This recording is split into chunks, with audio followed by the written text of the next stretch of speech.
Bonjour, donc aujourd'hui nous allons suivre le tutoriel qui est ici dans le module la mémoire des microcontrôleurs. Donc en référence à ce guide ici, on va ouvrir le guide et on va aller regarder le contenu. Donc ici c'est Data Logger with MakerMemShield et il y a quelques descriptions du contenu, mais c'est correct, on n'est pas obligé de tout lire ça. Si vous désirez le lire, vous pouvez le passer au travers de Google Translate et puis ensuite vous allez savoir qu'est-ce que ça dit, c'est correct. En gros, ici, l'important, le MakerMemShield, donc je vais mettre la caméra à l'écran, je peux vous montrer, il est ici, juste en haut du microcontrôleur MakerMill. Dans mon cas, c'est un Maker 1010. Ici, il y a un endroit pour mettre une carte micro SD. Donc, on va regarder ça ensemble. Pour commencer, on met la carte micro SD dans notre MakerMemShield. Donc, je vais juste commencer par ouvrir les fichiers ici. On va aller chercher la carte micro SD. Vous allez voir, j'ai déjà un fichier datalog. Qu'est-ce que je vais faire? Je vais formater la carte, laisser tout par défaut FAT32, etc. Et la carte est formatée. Donc maintenant, je vais prendre la carte et je vais la mettre dans mon MakerMemShield. Je vais passer à l'écran ici.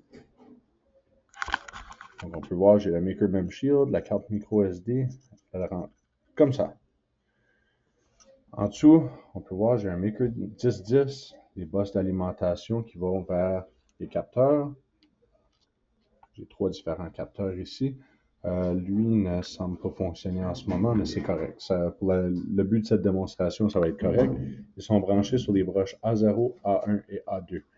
Sur la broche A0, si je suis ça, c'est le capteur de flamme. La broche A1, c'est le capteur de gaz MQ7 pour le monoxyde de carbone. Et la broche A2, c'est le détecteur de son. Donc, on va retourner au guide, ici. Ici, ça explique la programmation. Il y a un petit peu des fonctions. Les fonctions. Donc, ça explique un petit peu les fonctions. On n'a pas vraiment besoin de regarder ça trop pour l'instant, mais ça me dit ici où on peut aller chercher le sketch exemple. File, Examples, SD, Data Logger. Donc, j'ai déjà le fichier d'ouvert ici, mais on va aller le chercher de nouveau. File, Example ici. Dans la section Example pour le Maker 1010, SD, Data Logger. Donc, en ouvrant ce sketch-là,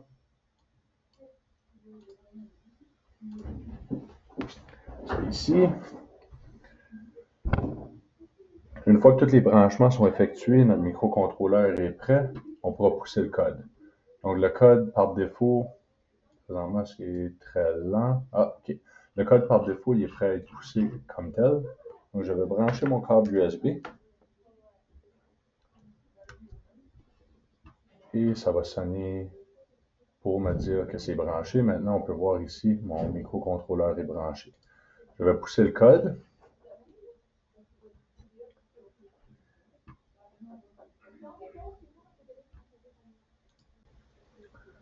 Donc là, mon microcontrôleur est en train de pousser le code et puis c'est fait.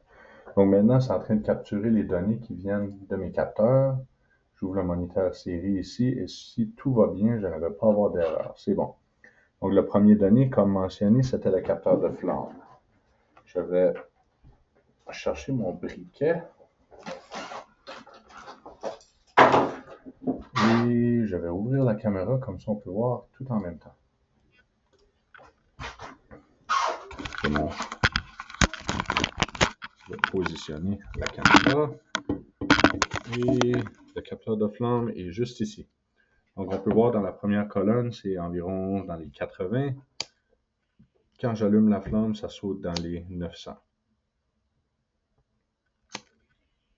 Fonctionnel. Le deuxième, c'est un capteur de monoxyde de carbone. Donc, c'est très difficile. Non, ça, c'est le troisième. Oui. Le deuxième, c'est le capteur de son, ici, dans la deuxième colonne. Donc, quand je parle des changements, si je tape dessus aussi, ça va faire des changements. Capteur de monoxyde de carbone, j'ai pas de monoxyde de carbone disponible. Donc, les données sont là à l'écran. On pourrait choisir un autre capteur, mais je n'ai pas un de disponible en ce moment. Donc, une fois que ça c'est complété, ça ici, ça nous dit de pousser le code. Il faut ouvrir le moniteur série. La deuxième section ici, ça nous dit, une fois qu'on a collecté des données, on va couper l'alimentation. Donc, ici à l'écran, on peut voir, je débranche l'alimentation de mon microcontrôleur. Je vais aussi, comme ça, débranche l'alimentation. Je vais retirer la carte micro SD. Je vais la mettre dans mon ordinateur. Comme celle-là. Une fois dans l'ordinateur, je peux ouvrir la carte SD. Donc, je vais fermer la caméra. Je peux ouvrir la carte micro SD et je vais voir un document qui s'appelle datalog.txt. Donc, en ouvrant les fichiers ici, je vais dans ma carte micro SD, datalog.txt. Donc, je confirme, j'ai des données ici. Si je descends, on peut voir les données dans la première colonne sont relativement bas. Et puis, en descendant vers ici, ça saute dans les 900, quasiment 1000. Donc, c'est là que j'ai allumé le briquet. C'est parfait. Les données ont bien été collectées et ont été stockées. Les données ne sont plus sur mon Arduino. Ils sont maintenant dans mon ordinateur via la carte micro SD. Dans la première rangée ici, je vais ajouter des étiquettes, vu que c'est sous un format CSV. La première étiquette, c'est flamme. La deuxième étiquette, c'est sound pour son. Et la troisième étiquette, c'est CO2. Comme ça, je vais sauvegarder. Donc maintenant, nous avons un format CSV standard. On pourrait faire du traitement de données avec ça. Pour faire le traitement de données, ça va être suivi dans le cours à la prochaine session, analyse de données et système de mesure.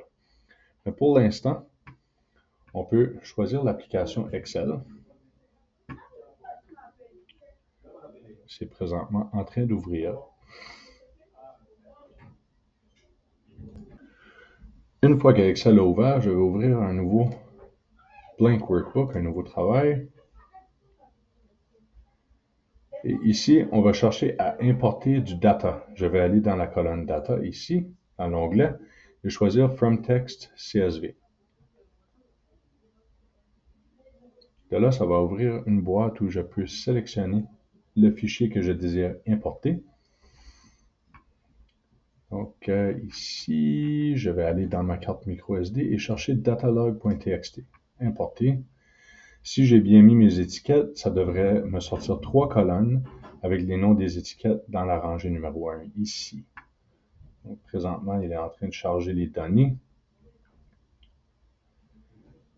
Je vais load comme ça. Et puis, quelques secondes plus tard,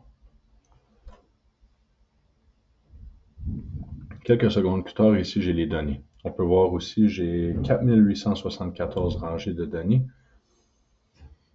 Des numéros comme ça, c'est pas très visuel. Donc, moi, je vais aller ici dans Insert. Je vais choisir Line Chart, les petites chartes comme ça. Et je vais choisir celui-ci, Line with Markers. Il y a deux options. Je vais choisir le premier.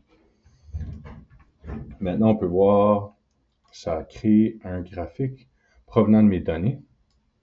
Je peux ouvrir le graphique un petit peu plus grand et on peut voir, j'avais allumé ici le briquet 3 fois. 1, 2, 3, sous flamme. Il y avait aussi des sons, comme ici. Ici, il y a des pics dans les sons. Et puis, le capteur de CO2, pour une raison ou une autre, ça l'a sauté un petit peu ici, ça l'a sauté un petit peu là. Mais le capteur de CO2 n'a probablement pas détecté de CO2. Donc voilà, c'est comme ça qu'on fait la collecte de données, provenant de notre Arduino Maker 1000 ou Maker 1010, n'importe quel dans la famille Maker, avec le même shield, comme ceci, pour stocker sur une carte micro SD. Merci.